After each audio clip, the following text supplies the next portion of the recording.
Bienvenidos a un nuevo programa de personajes de la Venezuela virtual. Esta vez estoy con un ingeniero electricista que se encuentra en Barcelona, España, y que, bueno, me parece muy interesante todas las ocupaciones que tiene.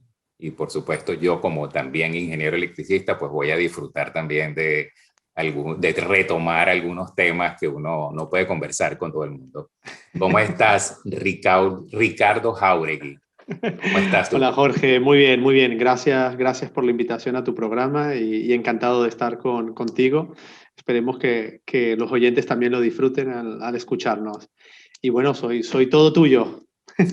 Bueno, a mí siempre me ha llamado la atención esto de que pues las personas comienzan, digamos, su vida profesional de alguna forma con lo que estudiaron en la universidad, pero luego la vida los va llevando a por otros caminos.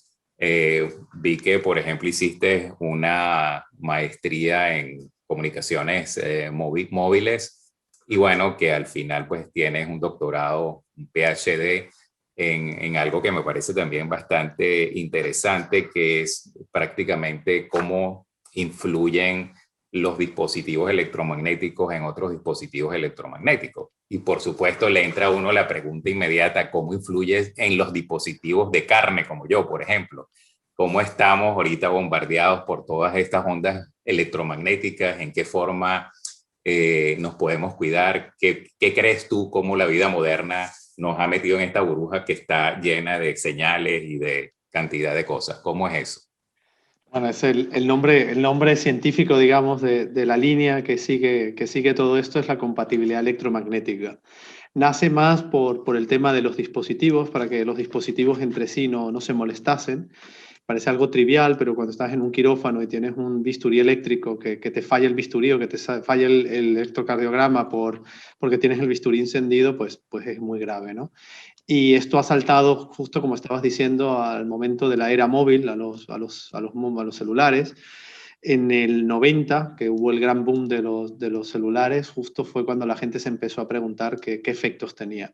Sobre esto hay muchísima bibliografía y lo que vas a conseguir es que al final hay una nota pequeña que dice no es concluyente. No es concluyente porque al final es muy difícil, hay gente que afirma que te puede dar cáncer, que sí que te da cáncer de cerebro, de estómago, hasta de testículos porque los tienes metidos en el bolsillo, hay mucho mito sobre ello.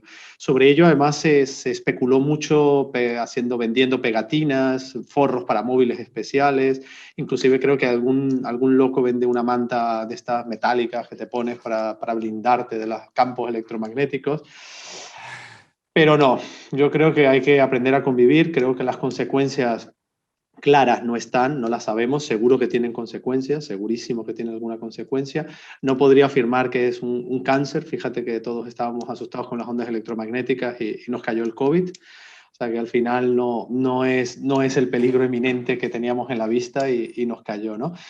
Sí que te puedo garantizar que se hacen muchísimos test, muchísimos, pero a un nivel desmesurado. Cada móvil que se vende tiene sus manuales, tenía, porque creo que ahora ya los móviles viene todo, te lo tienes que descargar electrónicamente, pero antiguamente venía un manual así de grande, donde inclusive salía el test que se llama el SAR. Es un test de ver cómo afecta eso, cómo afectan las ondas de ese móvil sobre la carne, sobre tejido.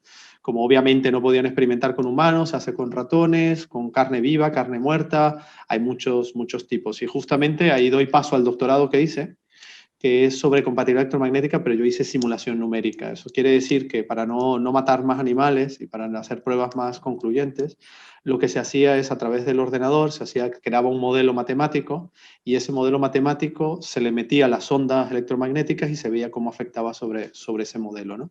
Entonces podrías analizar pues, la carne del oído, qué pasaba si lo ponías en el cerebro, qué pasaba en diferentes partes del cuerpo, en el corazón. Bueno, tenías un montón de configuraciones sin tener que llegar a casos clínicos reales. La verdad es que se parece bastante a los resultados digamos, de simulación en ensayo de validación real, la parte numérica, o sea que con esto puedo decir que dimos paso, fuimos pioneros en su época, te estoy hablando ya de hace, ahora me voy a poner varios años encima, pero casi 15 años atrás, o sea que hace mucho que esto Mira, ya olvidó. y qué es lo último con respecto a esto de que uno tiene que volar fly mode en los aviones. cómo está este tema, porque la verdad es que últimamente uno... Te voy a decir una verdad que creo que la van a conocer tus oyentes. Mira, yo hice mi máster de comunicaciones móviles, celulares, las hice en el año 2000, más o menos 2001. Y recuerdo en esa época que el problema que había no era que hacía daño sobre los seres humanos o sobre la interferencia de los aviones. El problema real que tienen las compañías es quién diablos cobra al paciente, digo, al usuario, Al pasajero. al pasajero cuando va en el avión. ¿Quién lo cobra? ¿El avión? ¿La aerolínea? Si es un vuelo transatlántico, ¿quién lo cobra? ¿Lo cobra cuando estamos en suelo internacional? ¿Quién cobra esto?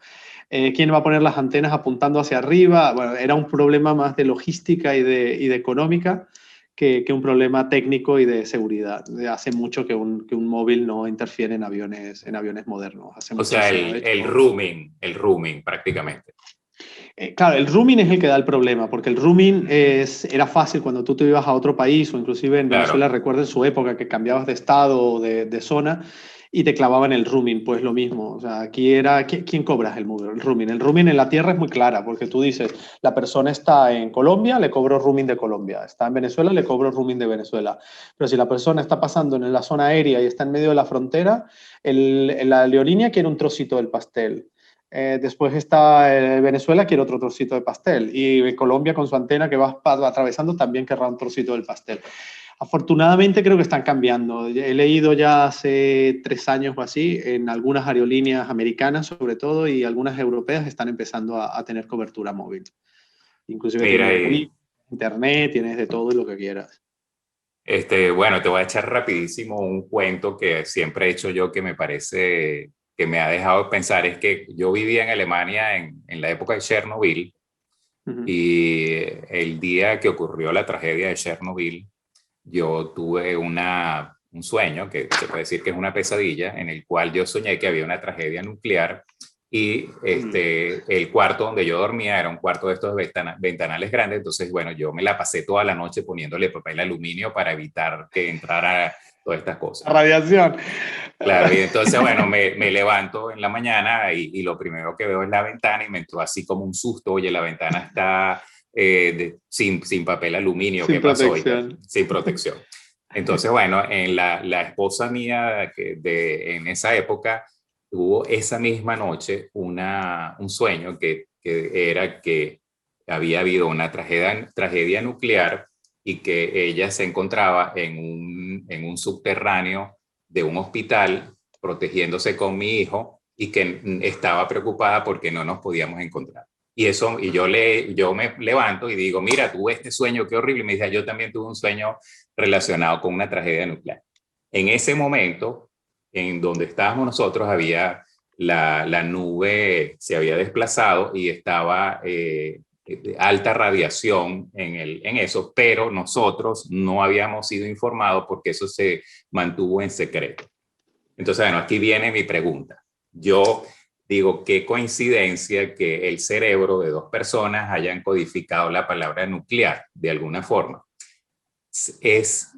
Para mí, o sea, desde el punto de vista de carne, de seres primitivos, de todo esto, no tiene nada que ver con que tú sientas calor, radiación y que le deja a eso un nombre que se llame nuclear. Si hubiera un lenguaje primitivo, tú dirías, estoy recibiendo, el cuerpo diría, estoy recibiendo una cuestión química, una cuestión tal, y reaccionaría como cuerpo químico.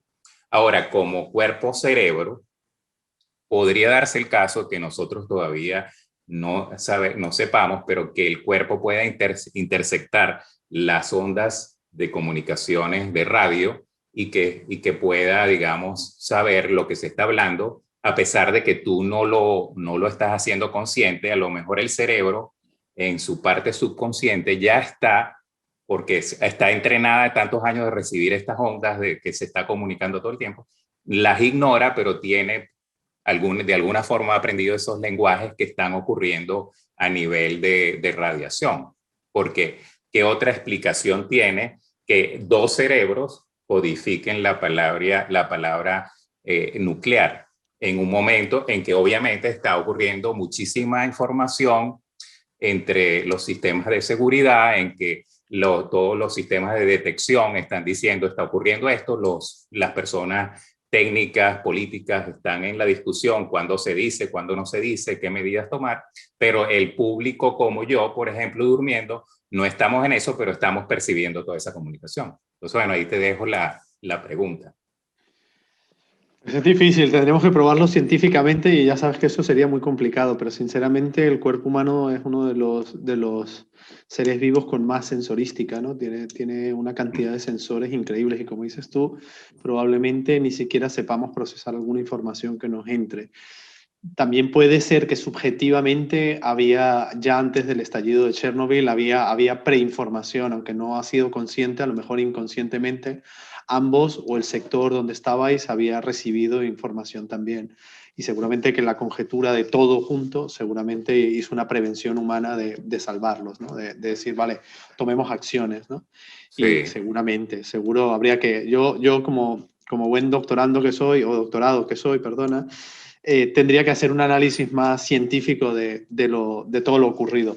Pero sí que creo que seguramente hay una razón científica clarísima. Y O una sea, es para ellos, yo soy súper científico en mi forma de pensar también, y a mí que esa coincidencia haya ocurrido y que tenga que ver con la palabra sí, nuclear, me parece que algo hay ahí que hay que estudiar, seguro. porque no puede ser que el hombre primitivo que tenemos adentro, nuestro ser humano, nuestro sistema de procesamiento, sepa que un poquito más de calor puede tener que ver con radiación. O sea, No, no tendrías que haber esperado tanto y la semana justo después tenías que haber hecho una encuesta alrededor a ver si más gente había tenido este tipo de premonición y entonces haber dicho, sí, vale, se debe a, y entonces podrías haber extraído el radio y haber, pero seguro que hay una, hombre, si no algo nos mantiene vivos es eso, es la capacidad, ¿no? De sí. predecir y de adaptarnos, con lo cual seguramente que algo tuvo que Bueno, ver.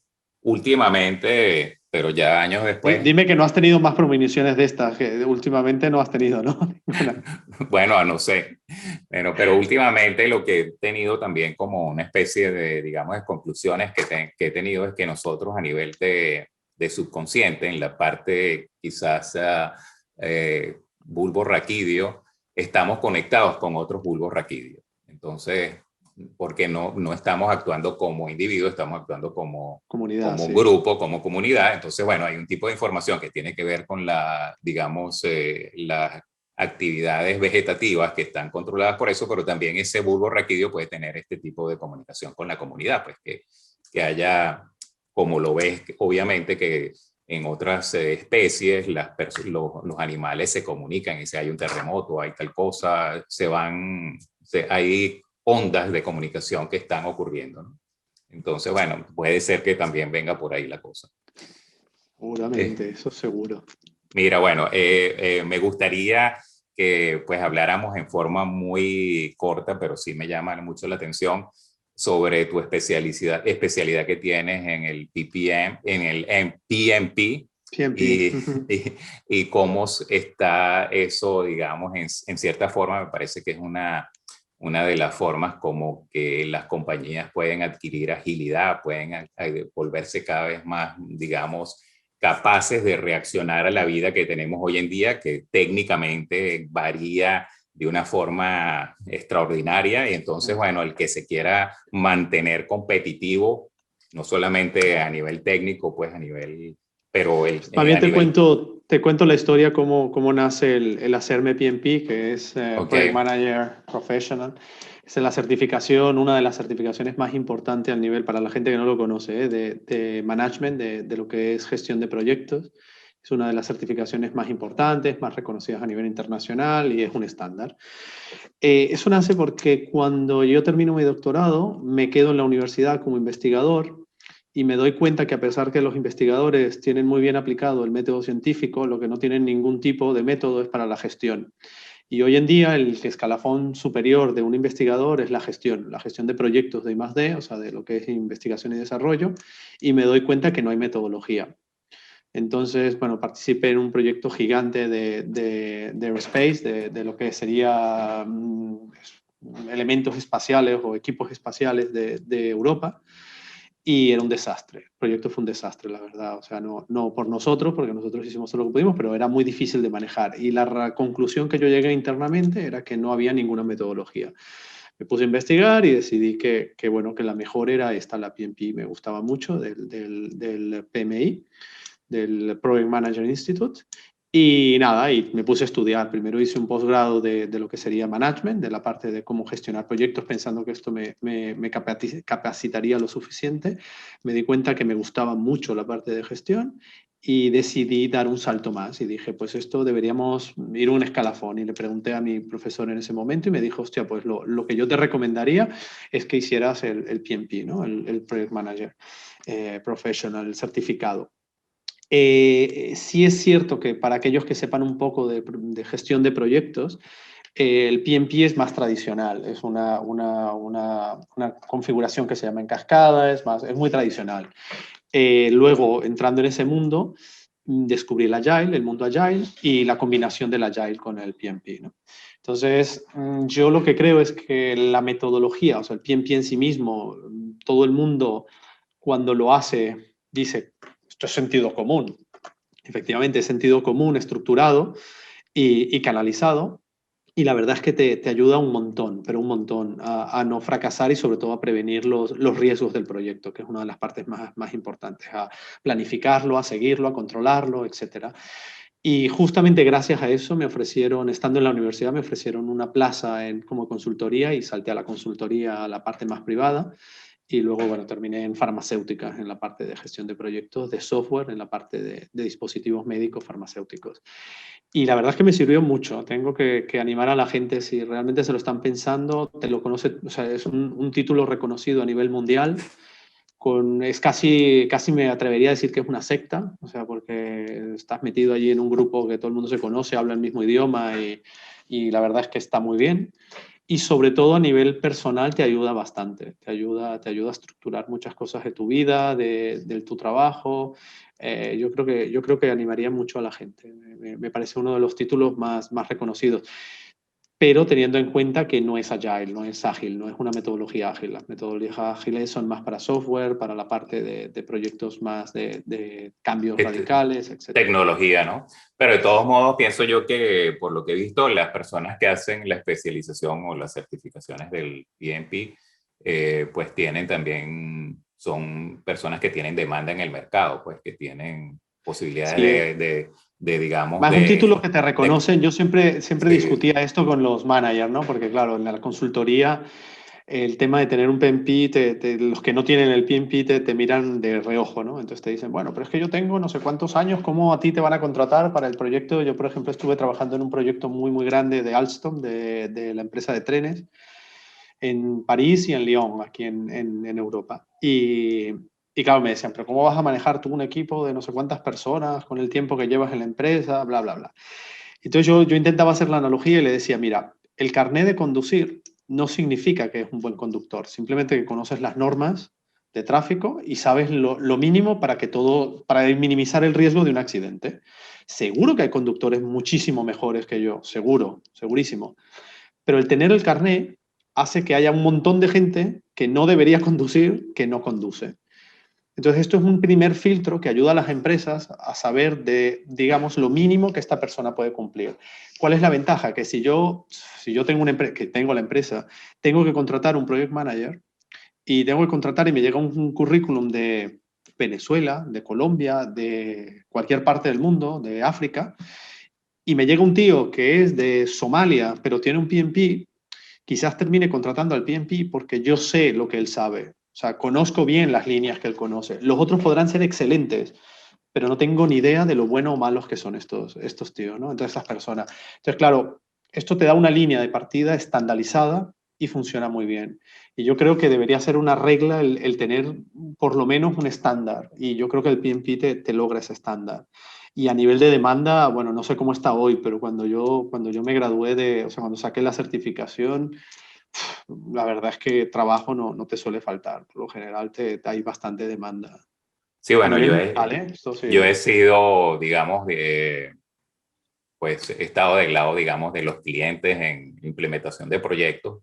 y siempre veo la dificultad que hay también de hablar con el project manager, ¿no? Porque el project manager representa también a los costos, que no se exploten, qué es lo que se acordó realmente, y porque siempre en los proyectos al final pues salen los detalles que no se habían ni siquiera previstos, y eso debería de ocasionar, digamos, algunos cambios en el proyecto que pueden costar. Y cómo llegar a que, bueno, que haya el primer producto y después ver las otras versiones del mismo, pero que haya un producto beta que sea, digamos, con más o menos que tenga todos los requerimientos, pero que se implemente, pues que no sea una implementación infinita, descontrolada, que nadie controla los costos, ni el tiempo, ni nada, ¿no?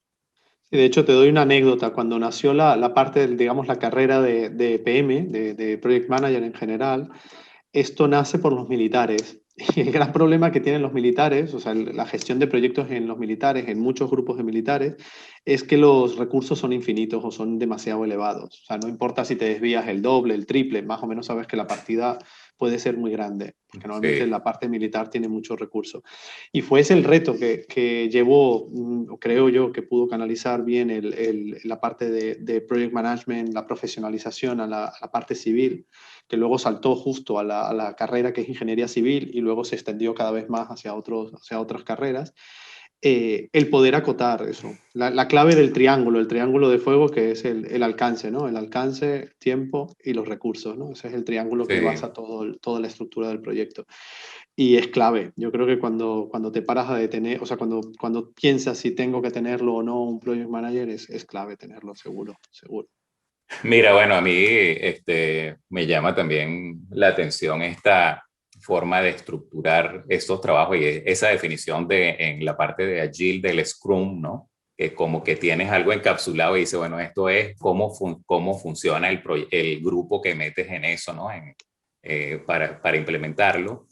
Porque siempre se ha hablado de que, bueno, el teamwork y cantidad de cosas, pero claro, los teams de implementación son unos, y ellos tienen que también coordinar con otros que son los que le están poniendo los requerimientos. Entonces hay como una interacción con distintos grupos que cada quien está trabajando en su team, como quien dice, pero para que eso llegue a un estado concreto de un producto, tú deberías como de canalizar la comunicación, canalizar las responsabilidades, limitarlas, o sea, y me Pero parece el que eso está Scrum muy... es justo, ¿eh? El gran cambio que dio el Agile, todas las Agile, no solo el Sí, Scrum, es justo eso. Dio la parte de hacer un Scrum Master, que sería esa persona que canaliza todo, ¿no? sí, Que llega y dice, vale, yo tengo un cliente que me pide, mi owner, ¿no? Me pide cosas y tengo un agente de desarrollo que me es... Pero yo creo que la gran clave de las Agile es el poco tiempo de desarrollo. En vez de hacer la tradicional, que yo tengo un montón de requisitos y los tengo que cumplir sí. en 3 meses o un año de proyecto o 3 años de proyecto, la Agile lo que dice es, no, no, vamos por semanas, porque tú no sabes lo que quieres. Parte del punto de vista que el cliente no sabe lo que quiere, porque hay mucho desconocimiento, hay mucha incertidumbre. Como hay tanto riesgo, dices, vale, pues lo que voy a hacer es, lo voy a partir en muchos trocitos. Cada 15 días o cada semana o como mucho cada mes, hago un entregable, te entrego un trocito. Y si tú me dices que vamos por buen rumbo, pues yo sigo por el rumbo. Si no, cambio un poco. Eso hace que la cantidad de iteraciones que tengas que hacer al final son menores que si tuvieras una línea recta y dijeras, quiero llegar aquí. Porque lo que sucede muchas veces es que como project manager te piden unas cosas que el cliente no está seguro, tú entiendes unas, tus developers, tus desarrolladores, tu equipo como tal entiende otras y al final termina siendo otra cosa totalmente diferente. Esta manera de hacer pequeños entregables, pequeños deliveries que le vas haciendo al cliente, funciona muy bien, la verdad. Yo creo que está muy bien. Los acotas y eso te evita el famoso change request, que es la gestión del cambio, que es terrible, es lentísima, porque claro, tienes que aprobar costes, sobrecostes, porque la razón del cambio, etcétera, etcétera, etcétera. Agile se basa en Agile, ágil. O sea, lo que intentas hacer es cada vez más rápido y iterar. Tienes una velocidad de crucero, que la llaman, del equipo, sabes cuánto le puedes meter al equipo, cuánto no, y el cliente está mucho más contento porque va recibiendo pequeños trozos. Entonces está el famoso yaque. ya que estamos aquí, ponme otra cosa más. Vale, pero entonces te lo cuantifico con un nuevo Scrum. Y entonces Sí. tú te meto, o Sprint, perdona, te meto un Sprint nuevo y entonces este Sprint me lo pagas y tú me pagas número de Sprint y no me pagas un proyecto. Sí, bueno, yo he estado metido en eso y me parece Te has que, divertido, con esto. no, bueno, yo lo llamaba bueno, yo tenía mi propia metodología que era, los técnicos, digamos, siempre tienen discrepancias, ¿no? Entonces esas discrepancias confunden a los clientes, pongámoslo así. Los clientes tienen otro tipo de educación y los técnicos tienen otro tipo de educación. Entonces las discrepancias de los técnicos, yo dije que esas discrepancias se tenían que planchar en mi oficina.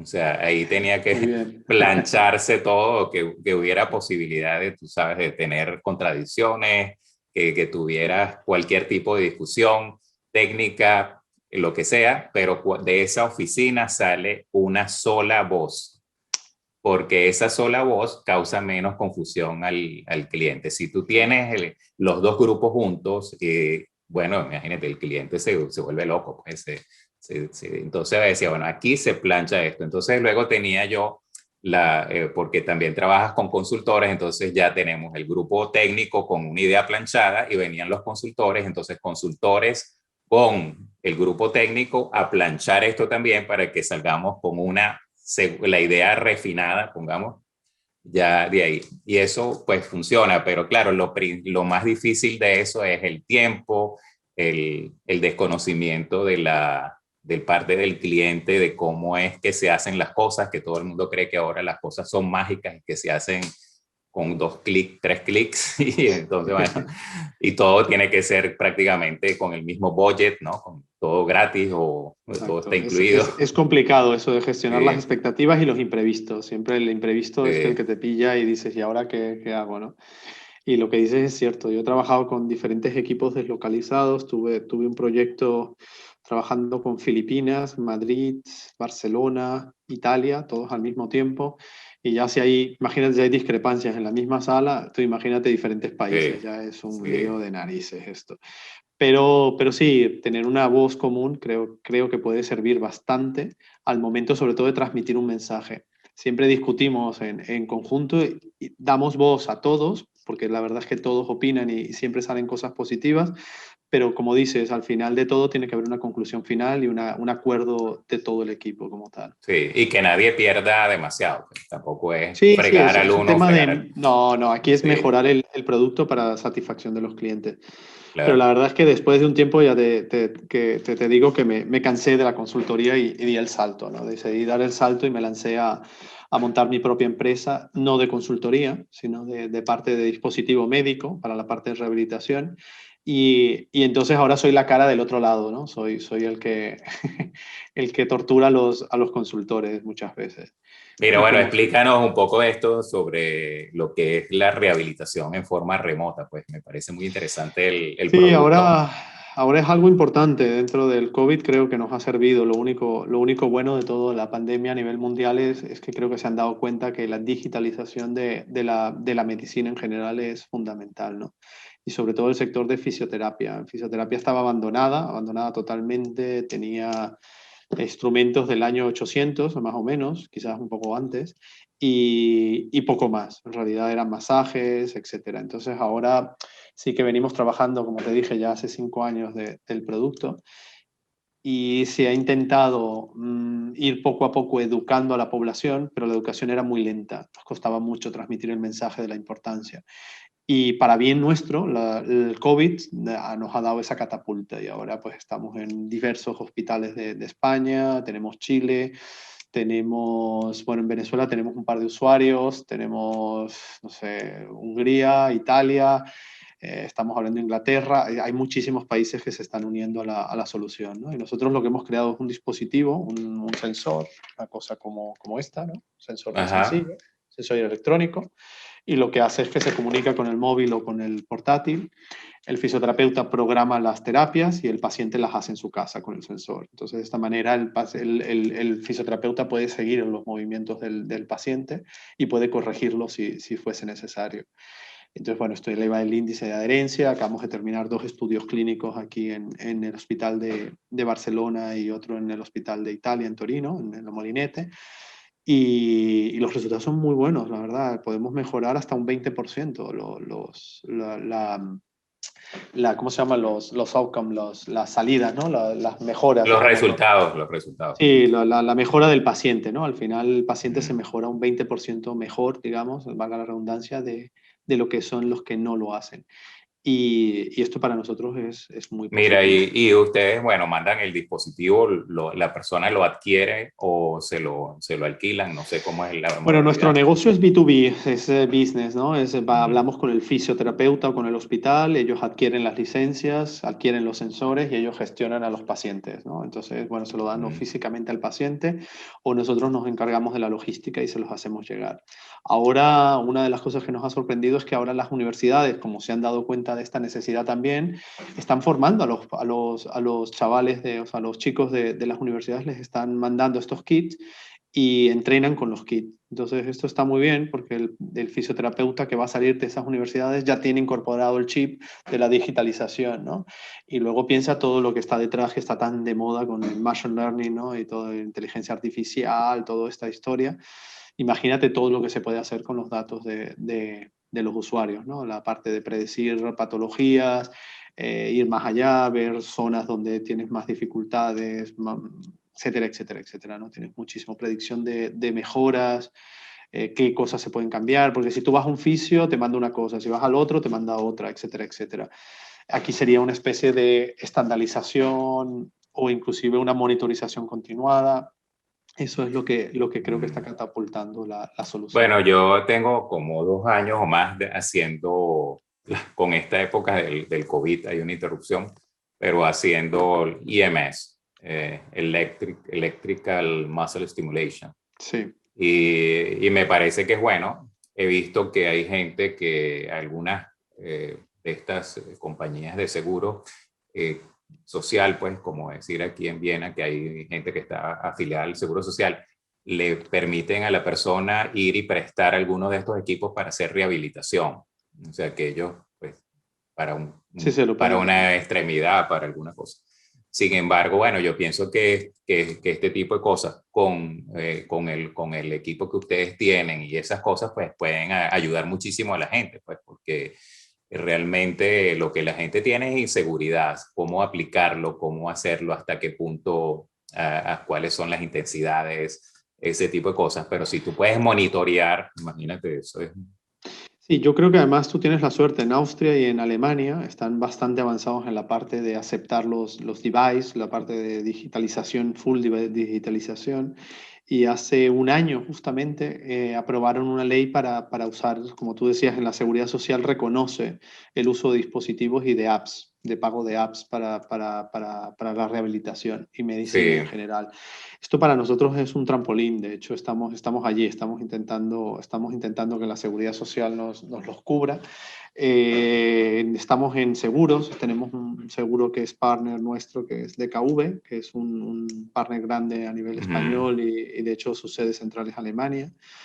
Y funciona muy bien, porque hemos pasado del tío, la persona que tiene que ir al centro de rehabilitación, hacer ejercicios, hacer todo un entrenamiento, etcétera, a totalmente no puedo ir al centro de rehabilitación, los hago en mi casa cuando a mí me da la gana. Y ahora, mira, retomo justamente el manager, porque esto salió justo cuando estaba haciendo management. Uh-huh. Yo tuve una lesión en el tobillo, pero como te dije, estaba en un proyecto demasiado grande y por supuesto el trabajo primero y la salud después, cosa que no debería ser.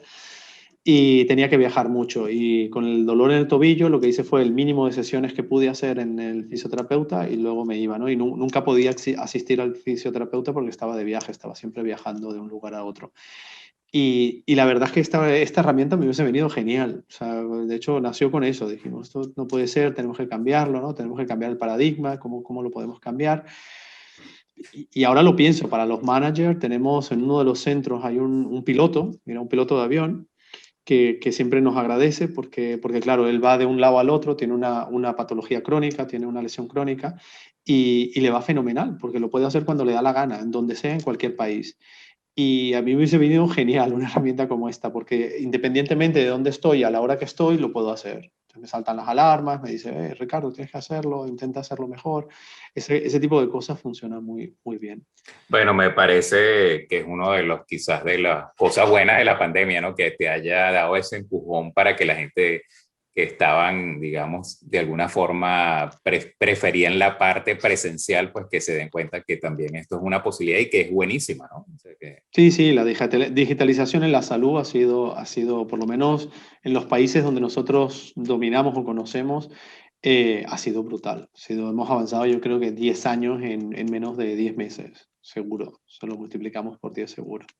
Bueno, mientras hablaba, recordé que en algún momento también leí que, por ejemplo, para la esquizofrenia hay algunas apps que te permiten también, si tú eres esquizofrénico, tener comunicación con un sistema que te hace, digamos, te desvía el pensamiento y no sigues con esa cadena de pensamiento que a veces se empeora el esquizofrénico cuando entra en esa cadena de pensamiento, lo distrae y se entra en otro tema y ayuda bastante, ¿no? Entonces, bueno, obvio que ya que tenemos dispositivos inteligentes a nuestra mano, hay que usar todo lo que tengamos, más añadir este tipo de dispositivos que se le pueden poner como plugin a lo que tenemos ya, digamos, portátil y en nuestra Sí. existencia, ¿no?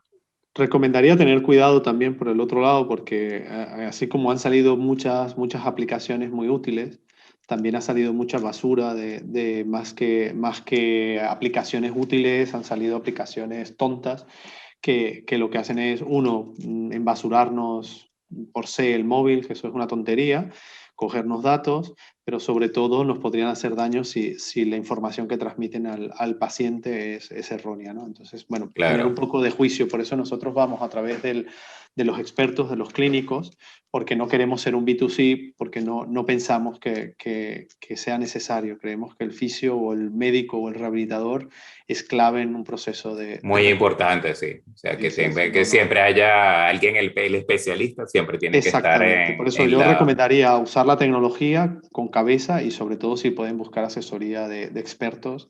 Eso es muy importante para mí, ¿no? Bueno, por lo menos como consejo general, ¿eh? Mira, Ricardo, bueno, lamentablemente estamos llegando al final de la entrevista, más bien creo que Ha la pasado hicimos, rápido. sí, pero claro, yo a todas las personas le pido que por favor nos dejen un mensaje y que ese mensaje sea como, digamos, contundente desde el punto de vista de que las personas les quede para usarlo en su vida o para usarlo en los próximos días de su vida, digamos. Entonces, bueno, te dejo la palabra para que nos dejes un mensaje. Pues yo lo único que podría decir de mensaje es que nada es imposible y que lo único que hay que tener es perseverancia. Si algún día tienen una idea y realmente están convencidos de la idea, que la intenten llevar a cabo, porque una idea no vale absolutamente nada y lo que vale es llevarla a cabo y demostrar que la idea realmente tiene su valor. Seguro que hay miles de ideas que no se han llevado a cabo y seguro que nos ayudarían a todos muchísimo el día a día. Entonces yo animaría a la gente que está indecisa a que intente hacerlo y sobre todo que no se rindan en el camino de ponerla, materializarla. Me parece muy bueno, eso es una de las cosas que yo le recomiendo a la gente joven, que hagan su portafolio de ideas, algunas las pueden concluir, otras simplemente las pueden hacer el sketch, pero eso ayuda muchísimo, pues que tú empieces a plasmar de alguna forma las ideas, que todo el mundo tiene ideas, pero que y eso también te ayuda a pensar la factibilidad o no de la idea, pues, porque hay ideas que en el momento que se te ocurren las aplaudes, pero luego Se derrumban. se derrumban. Pero hasta que no las maduras, eso no lo consigues. Por eso digo, llevarlas a cabo, o sea, intentar madurarlas a lo máximo posible y seguro que esa idea os llevará a otras cosas. Y seguramente si no, habéis Sí, crecido un poquito más, habéis hecho un granito de aportación. sí, bueno, Ricardo, bueno, te deseo lo mejor para este año y mucha salud, por supuesto. Gracias, igual, ¿eh? Estoy encantado con cómo estás llevando tu vida profesional. Se ve que has ido avanzando en las direcciones de los tiempos modernos y bueno, Gracias. que sigas así y bendiciones para ustedes. Muchas gracias, ¿eh? Hasta Gracias de luego. nuevo por la invitación. Hasta luego. Hasta luego.